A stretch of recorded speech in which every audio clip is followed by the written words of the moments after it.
नमस्ते बच्चों, कक्षा 7 की गणित की क्लास में आज आपका फिर से स्वागत है। बच्चों, आज के वीडियो में हम प्रश्नावली 6.5 के सवालों को हल करेंगे, तो वीडियो में अंत तक बने रहें। वीडियो को पूरा देखकर इसे लाइक करें तथा अपने अन्य साथियों को भी शेयर करें तथा चैनल को अभी तक आपने सब्सक्राइब नहीं किया है तो चैनल को सब्सक्राइब जरूर कर लें। तो चलिए शुरू करते हैं आज की क्लास।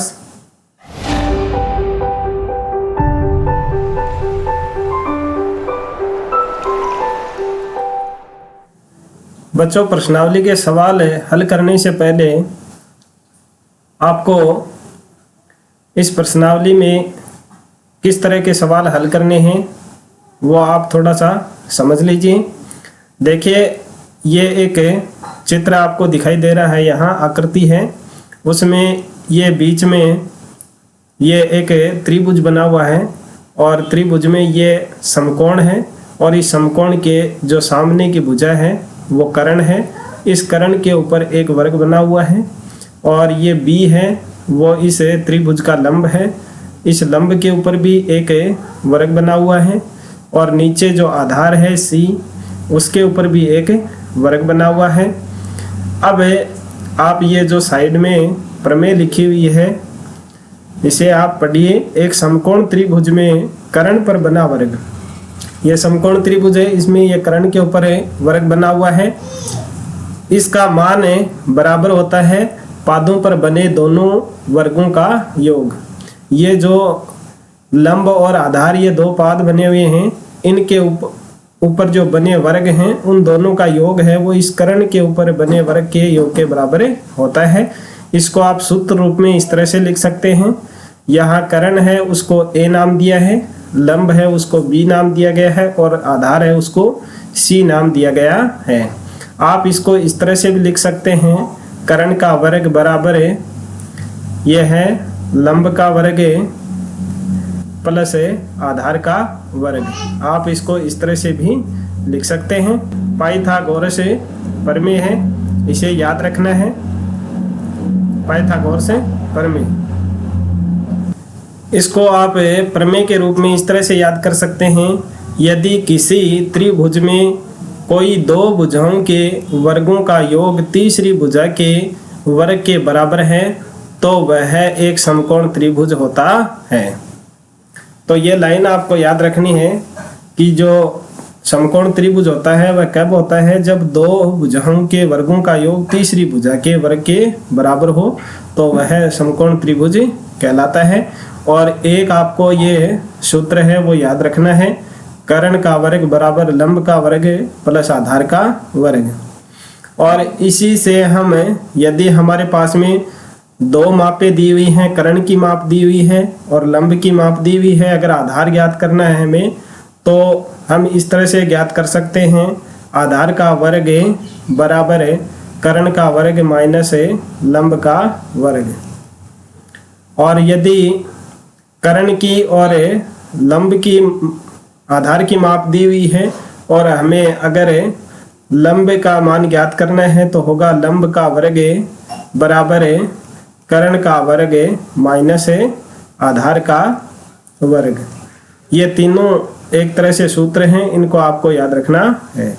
तो चलिए अब देखते हैं प्रश्नावली का पहला सवाल।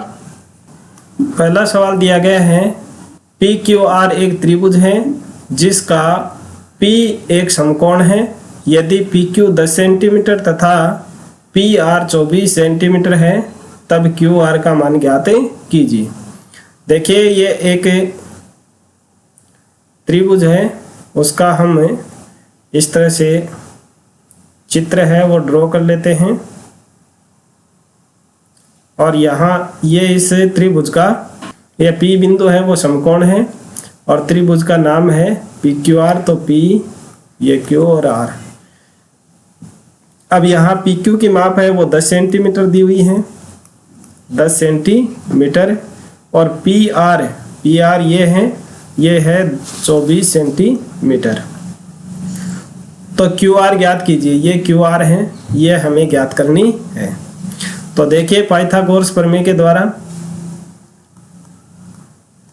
पाइथागोरस प्रमेय से। यहाँ देखिए ये समकोण है और समकोण के सामने की भुजा है वो कर्ण होती है। तो अभी हमने सूत्र देखा था, कर्ण का वर्ग बराबर लंब का वर्ग प्लस आधार का वर्ग। अब यहाँ इसमें यह PQ है उसको आप आधार मान लीजिए और PR है उसको लंब मान लीजिए। तो लंब है वो दिया हुआ है 24, तो 24 का वर्ग प्लस आधार है वो है 10, तो 10 का वर्ग।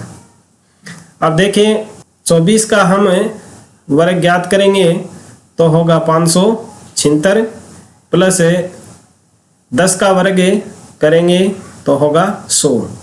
अब 576 और 100 को जोड़ देंगे तो होगा 676। यह है कर्ण का वर्ग, यह है कर्ण का वर्ग। अब देखिए हम कर्ण की माप ज्ञात करते हैं तो इस कर्ण के ऊपर जो वर्ग लगा हुआ है, स्क्वायर लगा हुआ है, उसको हटाने के लिए ये 676 है उसका हमें वर्गमूल ज्ञात करना होगा। तो यहाँ वर्गमूल ज्ञात करने के लिए आप किसी तरह से भी अभाज्य गुणनखंड विधि के द्वारा भी आप ज्ञात कर सकते हैं, भाग विधि के द्वारा भी आप ज्ञात कर सकते हैं। तो जब इसका वर्ग हम ज्ञात करेंगे तो आएगा 26। तो ये कर्ण की माप है वो होगी 26 सेंटीमीटर। यही आपका आंसर हो जाएगा। तो यहाँ हम लिख देंगे त्रिभुज PQR में QR बराबर ये जो वर्ग हम ज्ञात करेंगे वो प्लस माइनस का होगा, यानी प्लस की भी हो सकती है माइनस की भी हो सकती है, 26 सेंटीमीटर का होगा। ये होगा आपका आंसर। तो पहला जो सवाल है वो आपको इस तरह से हल करना है। अब देखिए दो का सवाल। दूसरा सवाल दिया गया है ABC एक त्रिभुज है जिसका C एक समकोण है। यदि AB 25 सेंटीमीटर तथा AC 7 सेंटीमीटर तथा तब BC ज्ञात कीजिए। तो वही हमें सबसे पहले क्या बनाना है, समकोण त्रिभुज बनाना है। तो इस तरह से आपको एक समकोण त्रिभुज है वो बना लेना है। आपको रेखाएं हैं वो सीधी खींचनी है। अब यहाँ इसमें C बिंदु है वो 90 डिग्री का दिया हुआ है, यानी समकोण है। और ये हो जाएगा A और ये हो जाएगी B। ABC आपको इस तरह से समकोण है त्रिभुज बना लेना है। अब AB है उसकी माप दी हुई है 25 सेंटीमीटर। तो AB है ये होगी 25 सेंटीमीटर और AC है 7 सेंटीमीटर। तो AC ये है इसकी माप 7 सेंटीमीटर। तो अब हमें ये BC है वो ज्ञात करनी है। तो देखिए यहाँ दिया हुआ क्या क्या है हमारे पास में। कर्ण की माप दी हुई है 25 सेंटीमीटर और AC है उसको मान लीजिए आधार। तो आधार है वो दिया हुआ है हमारे पास में 7 सेंटीमीटर। तो हमें क्या ज्ञात करना है, लंब की माप है वो ज्ञात करनी है। तो प्रश्नावली शुरू करने से पहले मैंने लंब का मान ज्ञात करने के लिए सूत्र बताया था। लंब का वर्ग बराबर है कर्ण का वर्ग माइनस आधार का वर्ग। ये सूत्र आपको लगाना है। अब कर्ण की माप हमारे पास दी हुई है 25, तो 25 का वर्ग माइनस आधार की माप दी हुई है 7, तो 7 का वर्ग। 25 का वर्ग हम करेंगे तो आएगा 625 और 7 का वर्ग होगा 49। अब 625 में से हम 49 को घटा देंगे तो बचेगा हमारे पास में 576। अब ये 576 है वो लंब का वर्ग है। अब हमें केवल लंब की माप ज्ञात करनी है। तो ये स्क्वायर है इसको हटाने के लिए 576 है उसके लगा देंगे हम वर्गमूल का निशान। और 576 का जब हम वर्गमूल ज्ञात करेंगे तो आएगा 24। आप अलग से करके देख सकते हैं। 24 को जब 24 से गुणा करते हैं तो 576 ही आता है। 4 चौके 16, असल की 1, 4 दूनी 8 और 1 9 और 4 दूनी 8 और 2 दूनी 4, 6 9 और 8 17 असल की 1, 5 4 और 1 5, 576 होता है। तो अब ये आपके पास में लंब की माप आ गई 24 सेंटीमीटर। तो इसका आंसर हो जाएगा, आता है त्रिभुज ABC में BC भुजा की माप 24 सेंटीमीटर होगी। ये हो जाएगा आपके धोखे का आंसर। ये जो कार्य है वो आपको रफ कॉपी में करना है। अब देखिए तीसरा सवाल। तीसरा सवाल देखिए, दीवार के सहारे उसके पैर कुछ दूरी पर टिका कर 15 मीटर लंबी एक सीधी भूमि से 12 मीटर ऊंचाई पर स्थित खिड़की तक पहुंच जाती है। तो देखिए ये तो है खिड़की, और इस खिड़की के यहाँ जो 12 मीटर है उस तक ये है सीढ़ी, ये सीढ़ी है वो जा रही है। अब देखें यहाँ ये है भूमि, तो यहाँ इस भूमि से ये जो खिड़की है, इस खिड़की के यहाँ 12 मीटर की ऊंचाई पर ये सीढ़ी है वो छूती है। तो यहाँ सीढ़ी की लंबाई है वो 15 मीटर है, और ये जो दीवार है इस दीवार की लंबाई है वो 12 मीटर है। तो अब हमें ये ए ज्ञात करना है, यानी दीवार से सीढ़ी के पैर, ये जो दीवार है और इस सीढ़ी का ये क्या है, पैर है। यहाँ इस पैर से इस दीवार तक की दूरी ए हमें ज्ञात करनी है। तो यानी सीधी सी बात है, यहाँ 90 डिग्री का कोण बन रहा है, यानी समकोण त्रिभुज है बन रहा है। तो ये तो क्या हो गया, कर्ण हो गया, यानी जो सीढ़ी है वो कर्ण का काम कर रही है, और ये जो दीवार है वो हो गई आपके लंब। तो अब हमें आधार ज्ञात करना है। तो देखिए यहाँ दिया हुआ क्या है, सीढ़ी की लंबाई, सीढ़ी की लंबाई जो क्या है, कर्ण है, और ये दे रखी है आपके 15 मीटर, और दीवार की ऊंचाई, और ये है लंब, और इसकी माप है 12 मीटर। तो अब हमें ज्ञात क्या करना है, आधार ज्ञात करना है। तो आधार का वर्ग बराबर होगा कर्ण का वर्ग माइनस लंब का वर्ग। कर्ण है हमारे पास में 15, तो 15 का वर्ग माइनस लंब है 12, यह हो जाएगा 12 का वर्ग। 15 का वर्ग जब ज्ञात करेंगे तो आएगा 225, माइनस 12 का वर्ग होगा 144, और अब हो जाएगा आधार का वर्ग बराबर 225 में से 144 को घटा देंगे तो बचेगा 5 में से 4 घटाएंगे 1, और 22 में से 14 घटाएंगे तो बचेगा 8, यानी 81 होगा। अब केवल हमें आधार का माप चाहिए, तो इस वर्ग को हटाने के लिए हम 81 का ज्ञात कर लेंगे वर्गमूल, और 81 का वर्गमूल होता है 9। तो हमारे पास में आंसर आ गया, आता है दीवार से सीढ़ी के पैर की दूरी ए बराबर 9 सेंटीमीटर होगी। ये आपका 3 का आंसर। और अब देखिए चौथा सवाल। चौथा सवाल दिया गया, निम्नलिखित में भुजाओं के कौन से समूह है एक समकोण त्रिभुज बना सकते हैं।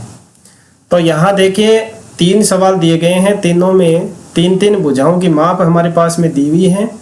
तो अब हमें इनसे बताना है कि कौन सा जो समूह है वह समकोण त्रिभुज बनाता है, और समकोण त्रिभुज होने की स्थिति में उसके समकोण होने को भी पहचानिए, उसके समकोण को भी पहचानिए, यानी कौन सा कोण है वो समकोण होगा, ये हमें पहचानना है। तो सबसे पहले देखिए पहला। अब पहले में देखिए सबसे बड़ी भुजा कौन सी है, 6.5 है, तो हम ज्ञात करेंगे 6.5 का वर्ग, और सबसे बड़ी भुजा है उसका वर्ग शेष 2 भुजाएं हैं उनके वर्ग के योग के बराबर होती है। तो दूसरी भुजा 2.5 है, उसका वर्ग ज्ञात कर देंगे और प्लस है जो तीसरी भुजा और दे रखी है उसका भी वर्ग हम कर देंगे। अब देखिए 6.5 है और 6.5 का जब हमें वर्ग करेंगे तो आप इसको अलग से गुणा कर लीजिए 6.5 को 6.5 से, तो 5 पंजे 25 असल की 2, 6 पंजे 30, 30 और 2 32 गुणा 6 पंजे 30 असल की 3 और 6 6 36 और 3 39। अब इनका जोड़ कर देंगे 5 2 9 और 3 को जोड़ेंगे तो होगा 12 असल की 1 और 3 और 1 4, 4225। अब यहाँ देखिए 2 अंकों के ऊपर दशमलव है तो इकाई की तरफ से 2 अंकों के ऊपर दशमलव लगा देंगे तो आएगा 42.25। अब देखिए 2.5 और 2.5 को हम गुणा करेंगे तो 25 का वर्ग होता है 625, तो यहाँ हो जाएगा 6.25 और प्लस है 6 का वर्ग होगा 36। अब यहाँ इसमें देखिए ये पूर्णांक हैं 6 और 36, इनको जोड़ेंगे तो होगा 42 और ये 0.25 और देखिए इस तरफ है वो भी आया है 42.25।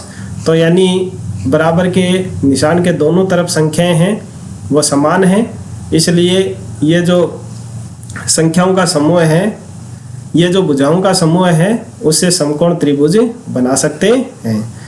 तो इसका जो आंसर है वो हो जाएगा दी हुई भुजाओं का समूह है, भुजाओं का समूह है समकोण त्रिभुज बना सकता है। अब देखिए इसके बाद में हमें समकोण को पहचानना कि समकोण कौन सा होगा। तो यहाँ देखिए एक समकोण त्रिभुज है वो हमें खींच लेना है, ये समकोण त्रिभुज है।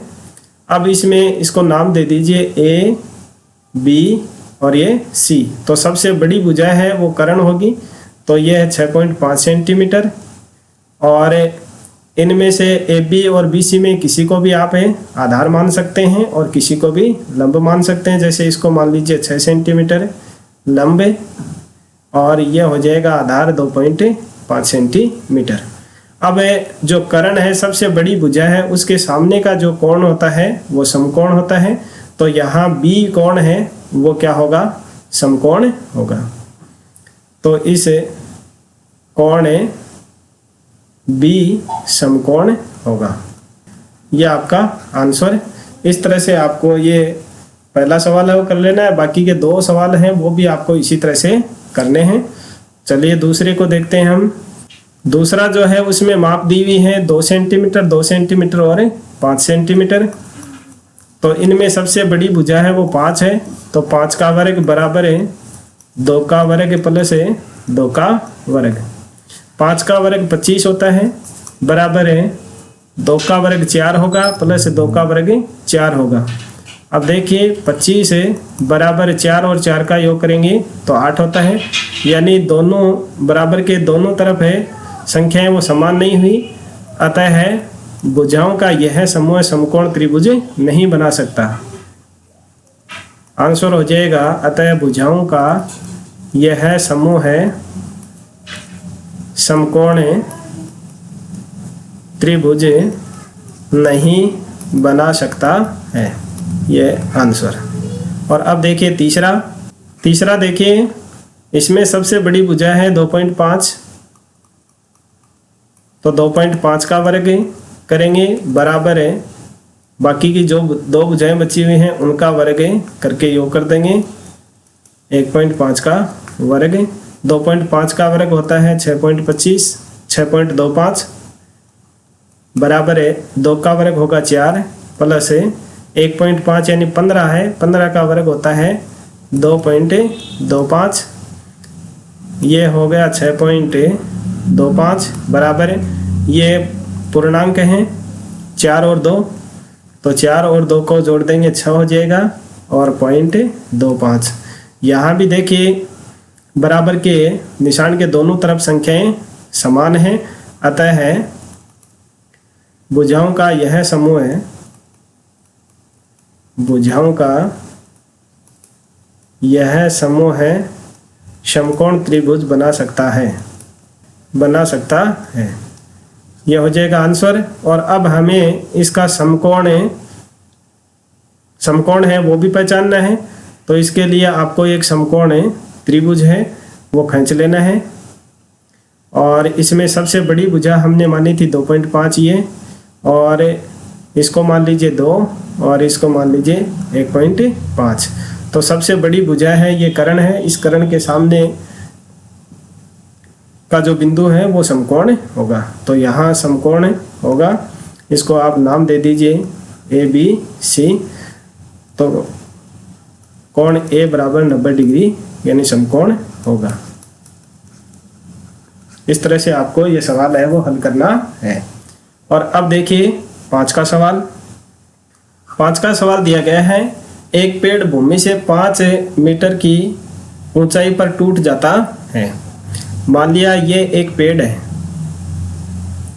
और ये है भूमि, और यहाँ तक इसकी दूरी हो गई 5 मीटर, और ये 5 मीटर से टूट जाता है। इसका ऊपरी सिरा भूमि को उसके आधार से 12 मीटर की दूरी पर छूता है।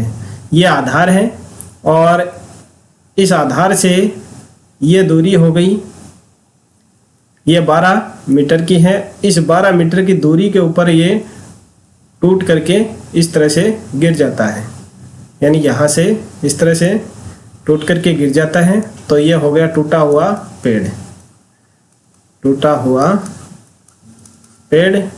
अब देखिए यहाँ ये है वो समकोण बन रहा है। इस समकोण के सामने की भुजा ये क्या होगी, कर्ण होगी, यानी जो और ये टूटे हुए पेड़ की ऊंचाई है वही हमें ज्ञात करनी है। तो पेड़ की पूरी ऊंचाई ज्ञात कीजिए। पूरी ऊंचाई ज्ञात करनी है तो सबसे पहले हमें इस जो टूटा हुआ पेड़ है उसकी ऊंचाई ज्ञात कर लेंगे। उसके बाद में ये जो जहाँ से टूटा है वो ऊंचाई इसमें और ऐड कर देंगे। तो देखिए इसके लिए हमें कर्ण ज्ञात करना होगा इस समकोण त्रिभुज में। तो होगा कर्ण का वर्ग बराबर है आधार का वर्ग प्लस लंब का वर्ग। अब यहाँ आधार है 12 है तो 12 का वर्ग हो जाएगा, प्लस है लंब है वो 5 है तो 5 का वर्ग बराबर है 12 का जब वर्ग करेंगे तो आएगा 144, प्लस 5 का वर्ग करेंगे तो आएगा 25। अब कर्ण का वर्ग बराबर 144 और 25 को जोड़ेंगे तो होगा 169। अब केवल कर्ण है वो हम ज्ञात कर लेंगे। इस कर्ण का वर्ग हटाने के लिए 169 है, इसका हम वर्गमूल ज्ञात करेंगे। तो 169 का वर्गमूल होता है 13। हमारे पास टूटे हुए पेड़ की लंबाई आ गई 13 मीटर। टूटे हुए पेड़ की लंबाई है बराबर 13 मीटर। अब इसमें पूछी है पेड़ की पूरी लंबाई, तो ज्ञात कर लेंगे पेड़ की पूरी लंबाई बराबर है जहाँ से टूटा उस पेड़ की लंबाई 5 मीटर और टूटा हुआ जो पेड़ है उसकी लंबाई है 13 मीटर। इन दोनों का हम योग कर देंगे, 13 और 5 को जोड़ेंगे तो होगा 18 मीटर। तो ये होगी पेड़ की पूरी लंबाई 18 मीटर। ये आपका आंसर। अब देखिए छठा सवाल। छठा सवाल दिया गया है त्रिभुज PQR में कोण Q 25 डिग्री तथा कोण R 65 डिग्री। निम्नलिखित में कौन सा कथन सत्य है। ये Q कोण है, ये 25 डिग्री का है, ये R कोण है वो 65 डिग्री का है।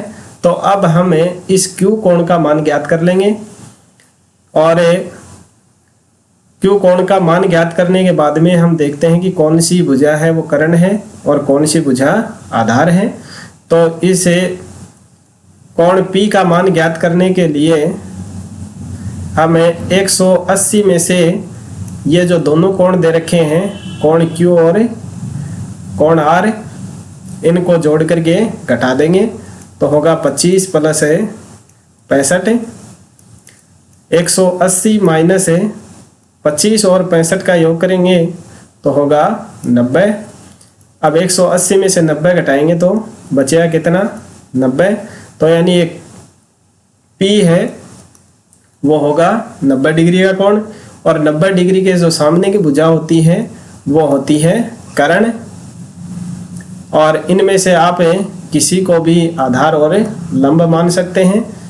इसको लंब मान लीजिए और इसको आधार मान लीजिए। अब पाइथागोरस प्रमेय के अनुसार क्या होता है, पाइथागोरस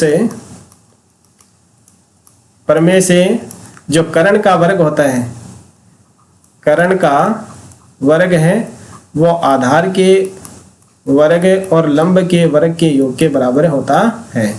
तो यहाँ देखिए कर्ण है वो क्या है, QR है, तो QR का वर्ग बराबर है आधार है वो PR है या RP है, इसी तरह से भी आप मान लीजिए PR का वर्ग प्लस लंब है वो PQ है, PQ या QP किसी तरह से आप मान सकते हैं।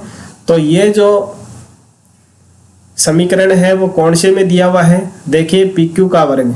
सबसे पहले हमें कर्ण अगला देखना है, तो QR कौन से में, QR इसमें है, QR का वर्ग, और इसके बराबर में PQ का वर्ग, ये PQ का दे रखा है, और PR या RP। तो ये कथन है वो सत्य है। तो ये तो है सत्य, और ये बाकी के दो हैं वो असत्य हैं, असत्य। ये हमें यही ज्ञात करना था कि कौन सा कर्ण है और कौन सा आधार और लंब है। तो इस तरह से आप इस सवाल को हल कर सकते हैं, और इस के माध्यम से आप सही कथन की, सत्य कथन की पहचान कर सकते हैं। तो 2 नंबर का जो कथन है वो सही है। और अब देखिए 7 का सवाल। 7 का सवाल दिया गया है, एक आयत की लंबाई 40 सेंटीमीटर है तथा उसका एक विकिरण 41 सेंटीमीटर है, तो इसका परिमाप ज्ञात कीजिए। तो देखिए आयत है वो इस तरह का होता है। ये मान लिया एक आयत है जिसका हम नाम दे देते हैं ABCD। अब इसकी लंबाई है वो 40 सेंटीमीटर है, ये लंबाई 40 सेंटीमीटर है। अब इसमें दिया गया कि एक विकिरण है वो 41 सेंटीमीटर है, तो मान लिया ये AC विकिरण है वो इसका 41 सेंटीमीटर है, यह हो गया 41 सेंटीमीटर। अब देखिए जो आयत होता है उसका प्रत्येक कोण है वो 90 डिग्री का होता है। तो यहाँ मान लिया कि B कोण है वो क्या है, 90 डिग्री का है। तो त्रिभुज ABC है वो एक समकोण त्रिभुज हो गया। त्रिभुज ABC एक समकोण त्रिभुज है, समकोण त्रिभुज है। अतः है पाइथागोरस प्रमेय से, पाइथागोरस प्रमेय से, पाइथागोरस प्रमेय से, यानी ये समकोण है, इसके सामने की भुजा AC है वो क्या हो गई, कर्ण हो गई। तो AC का वर्ग बराबर है AB का वर्ग प्लस BC का वर्ग। अब यहाँ AC भुजा है उसकी माप दी हुई है 41, तो 41 का वर्ग बराबर है 40 का AB है वो दे रखे 40, तो 40 का वर्ग प्लस BC का वर्ग हमें ज्ञात करना है। अब देखिए 41 का वर्ग हम ज्ञात करेंगे तो होगा 1681, बराबर है 40 का जब वर्ग करेंगे तो होगा 1600 प्लस BC का वर्ग।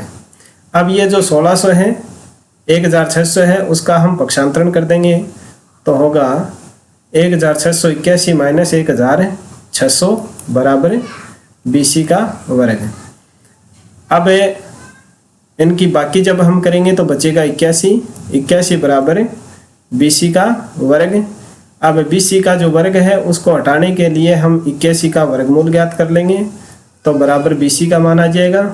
और ये जो 81 है उसका वर्ग जब हम करेंगे तो होगा 9, तो BC भुजा है वो आ जाएगी हमारे पास में कितनी, 9 सेंटीमीटर की आ जाएगी, 9 सेंटीमीटर। अब हमसे पूछा क्या गया है, इसका परिमाप, यानी इस आयत है उसका परिमाप हमें ज्ञात करना है। तो आयत है उसमें आमने सामने की भुजाएं बराबर होती हैं, अतः हम आयत का परिमाप ज्ञात कर लेंगे। आयत का परिमाप बराबर होता है 2 गुणा कोष्टक लंबाई प्लस चौड़ाई। लंबाई और चौड़ाई को जोड़ करके हम 2 से गुणा कर देंगे, तो 2 गुणा लंबाई दे रखी है 40 प्लस चौड़ाई हमारे पास में आई 9, तो 2 गुणा 40 और 9 को जोड़ेंगे तो होगा 49। अब 49 को 2 से गुणा कर देंगे तो आ जाएगा 98 सेंटीमीटर। अतः है आयत का परिमाप होगा बराबर 98 सेंटीमीटर। यह आपका आंसर। तो इस तरह से आपको जो 7 का सवाल है उसे हल करना है। और अब देखिए 8 का सवाल। 8 का सवाल दिया गया है, एक समचतुर्भुज के विकिरण 16 सेंटीमीटर तथा 30 सेंटीमीटर हैं, इसका परिमाप ज्ञात कीजिए। तो देखिए जो समचतुर्भुज है उसके विकिरण हम खींच लेते हैं। जैसे एक विकिरण है ये, एक विकिरण ले लेते हैं ये, और अब इनको मिला देते हैं।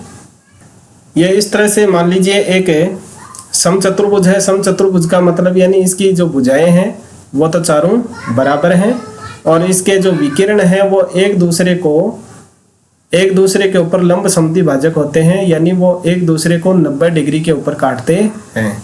तो यहाँ ये मान लीजिए आप O बिंदु और इसके ऊपर ये दोनों विकिरण हैं वो 90 डिग्री के ऊपर काटते हैं। इसका एक विकिरण है वो है 16 सेंटीमीटर। इसको नाम दे दीजिए ABCD। तो यानी ऐसी विकिरण है वो मान लीजिए आप 16 सेंटीमीटर है, और ये विकिरण एक दूसरे को समद्विभाजित भी करते हैं, बराबर बराबर भागों में बांटते हैं। तो मान लिया AO है वो 8 सेंटीमीटर का है, और इसके आगे जो OC है वो भी 8 सेंटीमीटर का है। और इसी तरह से OD है वो हो जाएगा 15 सेंटीमीटर का, और नीचे OB है वो भी हो जाएगा 15 सेंटीमीटर का। तो यहाँ देखिए 4 समकोण त्रिभुज बन गए। इसमें से आप किसी भी समकोण त्रिभुज को ले सकते हैं। जैसे हम ले लेते हैं इस त्रिभुज को AOB को। यहाँ समकोण त्रिभुज AOB में पाइथागोरस प्रमेय से।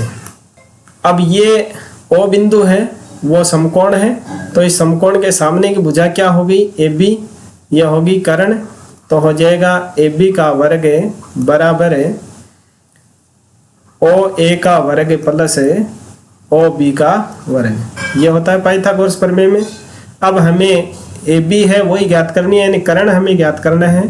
तो OA की माप हमारे पास दी हुई है 8 सेंटीमीटर, तो हम 8 का वर्ग कर देंगे, प्लस OB की माप दी हुई है 15 सेंटीमीटर, तो 15 का वर्ग कर देंगे। 8 का वर्ग होता है 64, 8 × 64, और 15 का वर्ग होता है 225।